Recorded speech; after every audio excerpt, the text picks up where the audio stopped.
भगवान का उद्देश्य यही है बस, जन जन का कल्याण, सर्वजन हिताय सर्वजन सुखाय। बस जन डर पाऊं, डरिए नहीं बस। क्यों? पन हमारे क्या है, निश्चरहीन करऊं मैं बुझ उठाय पन कीन।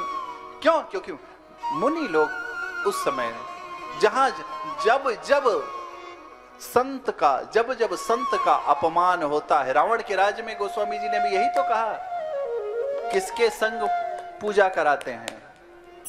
जो मुनियों को माफ करना, पूज्य बहुत श्रेष्ठ संत हैं, परंतु आज हम लोग बड़े लोग जब पुजारी जी को घर में बुलाते हैं ना, ए पंडित बैठ जा,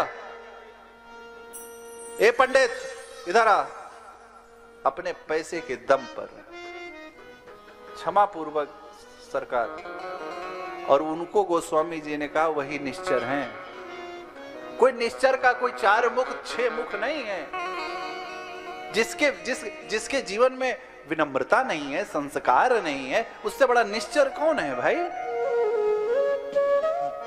और वो दिन आ गया, वो तिथि आ गई। इधर यही तो श्रेष्ठ है।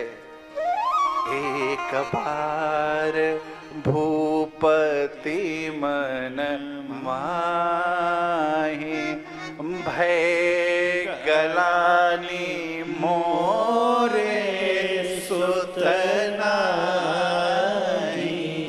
किसके पास गए?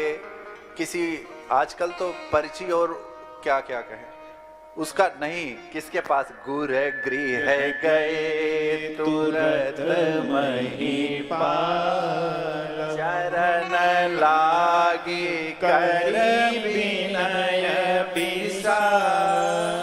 और गुरु जी ने क्या कहा? कर्म करने के लिए श्रृंगी ऋषि वशिष्ठ बोला, पुत्र काम शुभ जग करा।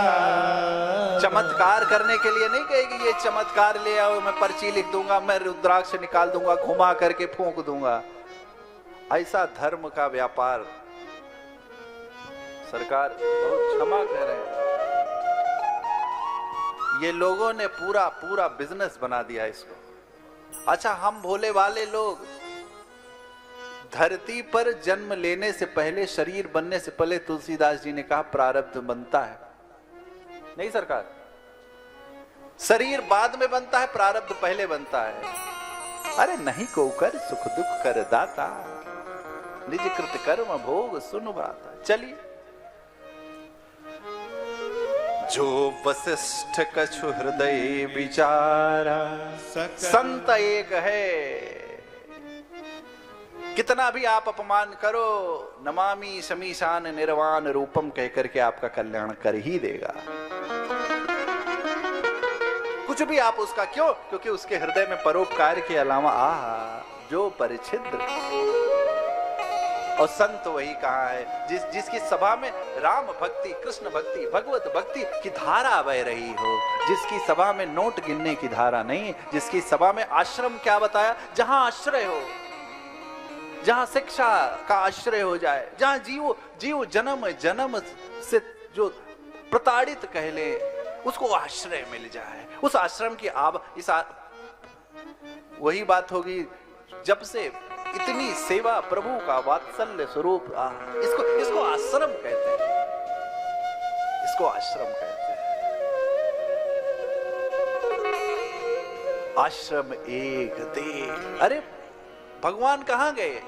जहां जीव जंतु किसी की दृष्टि नहीं पड़ती, वहां पर श्रेष्ठ की दृष्टि पड़ती है। कितना भी कोई अपावन क्यों ना हो, पर सत पद पावन शोक न सावन। फिर तपपुंज हो जाएगा। वो कोई पत्थर नहीं थी, शिला। क्यों? क्योंकि देख नहीं सकता कोई। वाल्मीकि रामायण कोई देख नहीं सकता। कौन भक्त की अंतरंग हृदय की वेदना, भावना, भाव को कौन समझ पाएगा जब उद्धव नहीं समझ पाए। इधर दिन आ गया,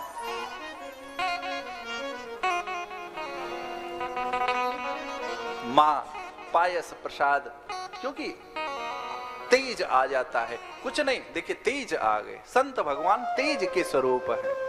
तभी तो कहा भैया मोते अधिक संत करी लेखा। ये क्या है? इसलिए नहीं कहा कि वस्त्र का, नहीं, उनके तेज तपस्या को प्रणाम। क्यों? क्योंकि संत ही तो संदेश वाहक हैं इस धरा पर भगवान के।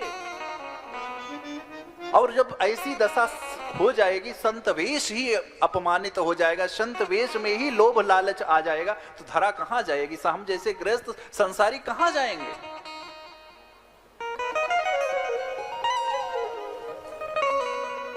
बहुत वेदना है, प्रेरणा है, बहुत वेदना है।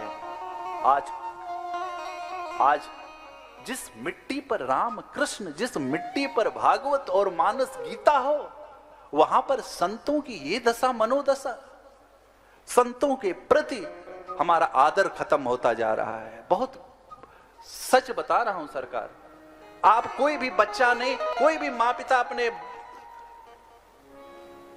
सच बता रहा हूं, आप भी उसी को इसमें भेजते हैं जो सबसे, मतलब कहते हैं ना कि ये तो पढ़ता लिखता नहीं, क्या हो जाए, अरे इसको कहीं भेज दो, किसी गुरुकुल उरुकुल में पढ़े, थोड़ा सा पूजा पाठ कर। सरकार गलत कह रहे हैं। खाना हमको सब बढ़िया भोजन चाहिए, लेकिन भगवान को अर्पित करने के लिए सबसे सड़ा गला जो केला सबसे पीछे का वही है। इसीलिए बुढ़ापे में भजन बन जाए तो अच्छा है, लेकिन कोई बहुत अच्छा नहीं है, क्षमा करना। जब युवान अवस्था में, बचपन में ध्रुव जी ने बात, प्रहलाद जी ने मात्र कितनी उम्र थी, ये सब कोरी कहानी, कल्पना नहीं है। ये इसलिए नहीं उतरती, क्यों? क्योंकि हमारा भगवान में विश्वास है ही नहीं। सच्चाई तो यही है। हम सब कहानी बताते हैं। ये श्रद्धा और विश्वास का विषय है। श्रद्धा है तो भगवान ने विश्वामित्र जी का दर्शन हो रहा है।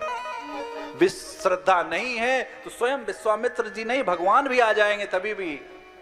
अरे पता नहीं किस रूप में आकर, अरे नारायण मिल जाएंगे, निर्मल मन के दर्पण से वह, निर्मल मन के दर्पण में वह राम का दर्शन पाए।